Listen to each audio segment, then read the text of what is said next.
당시 이제 피청구인 조지호 관가에 나와서 김목식 서울청장과 대화를 나눴던 부분에 대해서 정인에게 알려주면서 계엄 상황에 대해서 대통령의 계엄 계획에 대해서 이야기를 듣고 이것을 협조하겠다 혹은 협력하겠다 이런 식의 대화를 나눈 적이 있었다고 알려주던가요?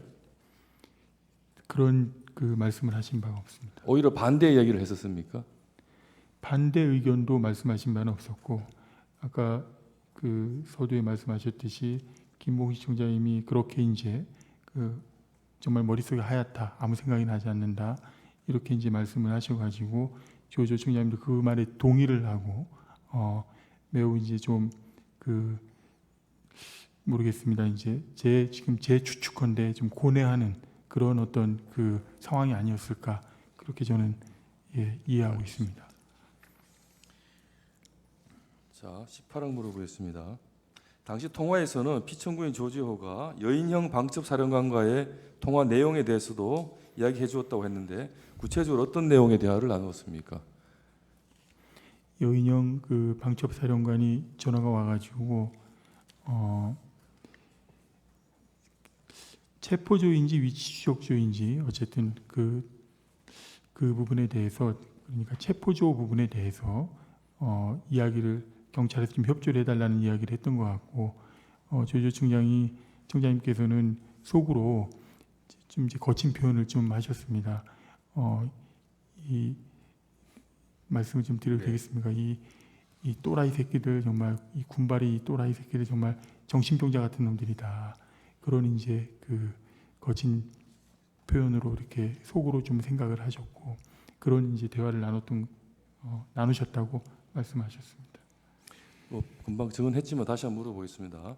그 여인형 방첩사령관이 체포조 지원 관련 요청을 받고 이에 대해서 피청구인 조지호는 당시에 이 새끼 미친놈 아닌가, 김용현도 또라이고 군발이들 정신 나간 놈들이라는 생각이 들었다라는 취지로 속으로 생각했다는 내용을 정인에게 전화로 서로 대화를 했다고 합니다. 이 말을 들은 게 사실이 맞지요? 네, 맞습니다.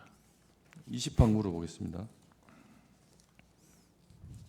당시 통화에서 피청구인 조지호가 여인형으로부터 정치인 대상 체포조 지원 요청을 받았을 당시에 국가수사본부와 실무적으로 상의하라고 하였다라는 말을 하였던가요? 아니면 이런 말을 들은 사실이 있습니까?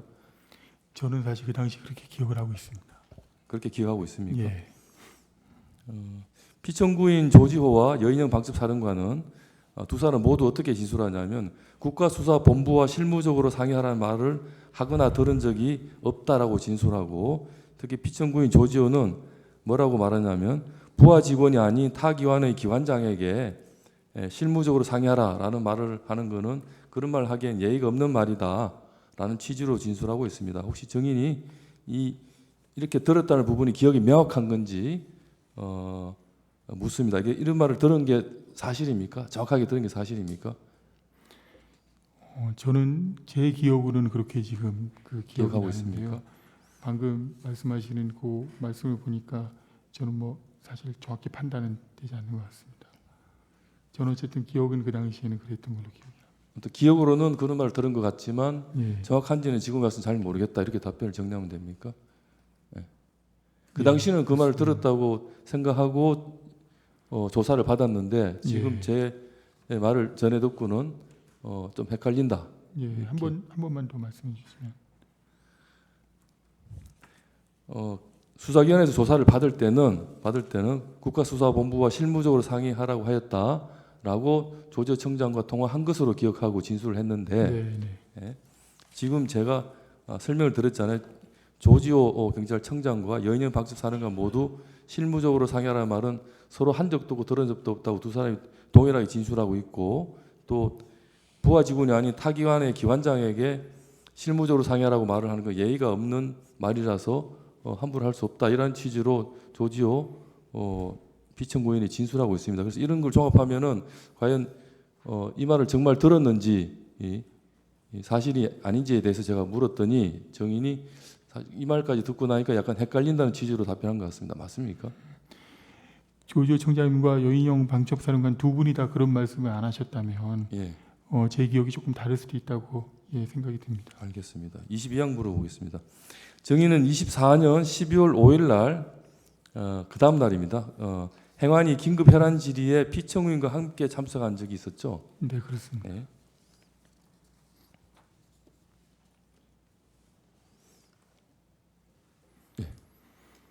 요거는 검찰 작성 피의자 신문 조서에 들어있는 국회 행안위 의사록 부분의 한 부분입니다. 여기를 보면은 이때 피청구인은 어떤 종류의 수사관을 보내라고 했습니까라는 김성희 의원의 질문에 그냥 수사관이라고만 이야기했었고 구체적으로는 실무 단계로 연락이 오겠구나 이렇게 생각을 했습니다. 라고 답변하였는데 정인도 이 상황을 목격한 이후에 기억이 혼선이 생겨서 여인영에게 국가수사본부와 실무적으로 상의하라고 말했다. 이렇게 기억하는 건 아닌지 물어봅니다. 혹시 이날 행안위 참석 때문에 기억이 혼선이 생긴 건 아닐까요? 네, 뭐 그럴 수도 있다고 생각은 그 가능성을 배제할 수는 없을 것 같습니다. 네, 넘어가도록 하겠습니다. 24항입니다.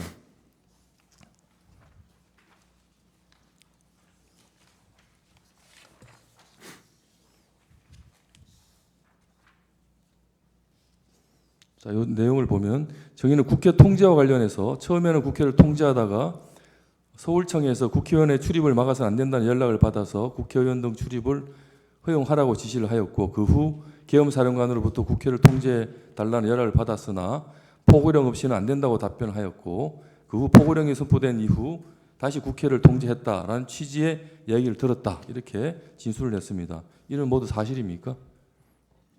네, 그 당시 할 때 제가 이렇게 진술했던 건 사실입니다. 예.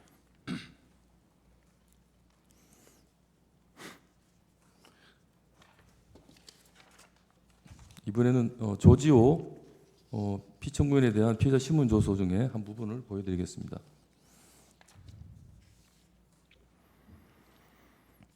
피청구인 조지호는 계엄사령관이 국회를 통제해달라는 요구에 법적 근거가 없다며 거부했다는 취지로 진술을 했습니다.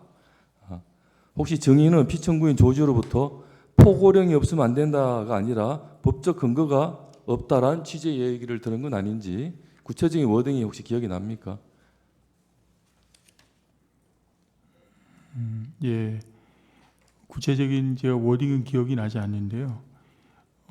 지금 조조 총장님 말씀 지금 요 내용을 보면 법적 근거 이 표현도 이 표현이 더 이렇게 일리가 있을 거는 같습니다. 그 당시의 상황을 봤을 때 네, 그렇게 생각이 듭니다. 정확하게 기억은 나지 않지만 조지호 청장이 그렇게 진술했다면 그게 더 사실일 수 있다 이런 생각을 한다는 거죠. 지금에서는. 네, 법적 근거가 없다는 이야기를 하며 거부했다 이 표현이 네, 조지호 총장님 말씀이 더 부합된다고 판단은 됩니다. 네. 26항 물어보겠습니다.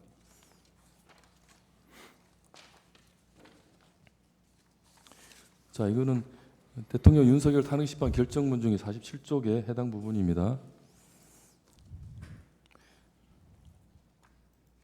이제 피청구인이 국회 출입을 허용하고 국회의원들이 계속 국회로 들어가는 그런 상황이 되었습니다. 그러자 23시 23분경 윤석열 대통령은 포고령을 발령하고 계엄사령관 박안수에게 조지호에게 이 사건 포고령의 내용을 알려주라고 지시하였고 계엄사령관 박안수는 피청구인에게 포고령을 운운하며 국회 통주를 요구하였고 이에 피청구인이 어쩔 수 없이 국회 출입문을 통제하면서도 월담자를 방치하는 방법으로 소극적 항명을 하였는데 이런 경과에 대해서는 혹시 정인이 알고 있습니까?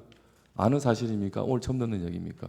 특별히 그 전에는 이런 내용을 정확히 인지하지 못했습니다.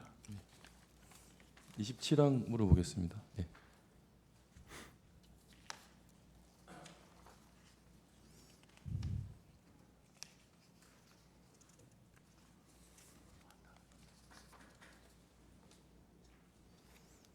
요거는 이제 정인이 검찰 조서에서 조사받은 내용입니다.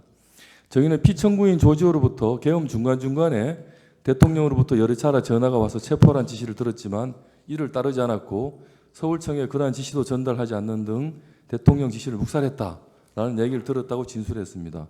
이는 요 진술 내용은 모두 사실이죠? 그렇게 기억하고 있습니다.